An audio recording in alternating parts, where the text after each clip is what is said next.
Welcome to the Deeper Thinking podcast, where we dive headfirst into the intellectual rabbit holes that most people would rather avoid. Today, we're going back to the things themselves, exploring the philosophy that makes even your morning coffee feel existential. So, buckle up and let's get phenomenological. Back to the things themselves. Not exactly a slogan for a revolution, right? But in the world of 20th century philosophy, this quiet call redefined how we understand reality, existence, and what it means to be human. Edmund Husserl, the father of phenomenology, wasn't interested in grand theories or abstract speculations. No, Husserl was after something far more radical. A method to understand how the world appears to us before we start analysing, theorising, or in today's world, letting algorithms do our thinking for us. His call to go back to the things themselves was not a retreat but an intellectual advance, a stripping away of centuries of philosophical clutter to return to the raw immediacy of human experience.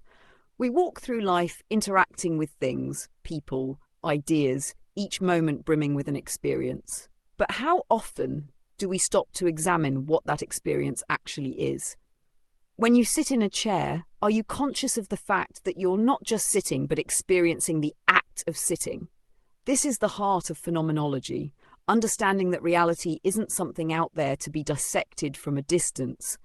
It's something we are deeply immersed in, moment by moment. Phenomenology isn't some academic navel-gazing exercise. It's a philosophy that asks us to confront how reality presents itself to us, without the filters of science or the shortcuts of AI. Husserl argued that by paying close attention to the structures of our experience, we can uncover the deeper meanings that guide our understanding of the world. It's like looking at a painting and forcing yourself to forget everything you know about the artist or the history. Just see it. Let it unfold. In today's world, though, this seems almost quaint, right? We're bombarded by distractions, with algorithms telling us what to think, watch, and even feel. AI is becoming the curator of our lives, deciding on our behalf before we even realise we had a choice. Yet Husserl's plea, back to the things themselves, takes on a whole new urgency in a landscape dominated by automated decision-making. While artificial intelligence crunches data and predicts outcomes, it will never grasp the essence of intentionality. The human trait of being about something, of seeing an object and relating to it on an emotional or intellectual level. AI can offer recommendations based on patterns, but it can't experience the thrill of unexpected beauty in a sunset, or the odd pleasure of sitting in a chair and realizing it's more than just a place to rest. It's a direct engagement with the world. This focus on intentionality, how we direct our thoughts and feelings toward objects and experiences, anchors phenomenology. Every experience we have, whether it's mundane or profound, has an aboutness to it.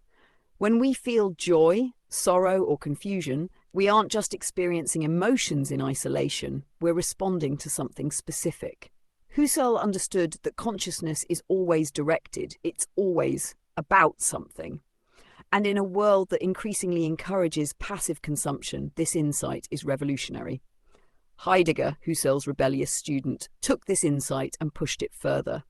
For Heidegger, it wasn't enough to describe how things appear to us.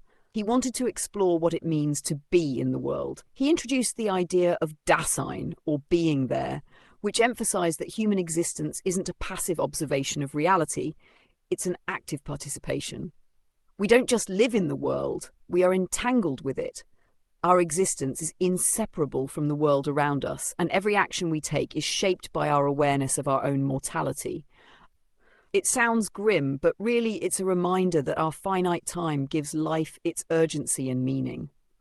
Sartre, never one to be outdone in the existential department, took Heidegger's ideas and distilled them into something more direct, famously declaring, "Hell is other people." Sartre's point was that our freedom is constantly being compromised by the judgments and expectations of others.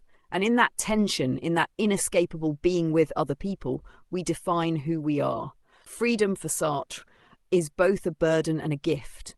We are condemned to be free, forced to make choices, to define ourselves through our actions, even when we'd rather not. So what does all this mean in a world increasingly run by AI and algorithms? Simply this: we cannot outsource our humanity. Phenomenology demands that we pay attention, that we don't let the algorithms take the wheel. Automated systems can predict our behaviours, but they can't understand our experiences. They can offer suggestions, but they cannot grasp the richness of our intentionality. They can crunch data, but they cannot live in the world as we do, with it, within it, constantly navigating the tension between what appears and what is. In the age of distraction and automation, Husserl's call to go back to the things themselves feels more urgent than ever. It's a reminder to reclaim our attention, to stop letting life pass us by on autopilot. Before we can hope to understand the world, we have to experience it fully as it presents itself to us. AI might help us manage our time, but phenomenology tells us that our time isn't just to be managed, it's to be lived.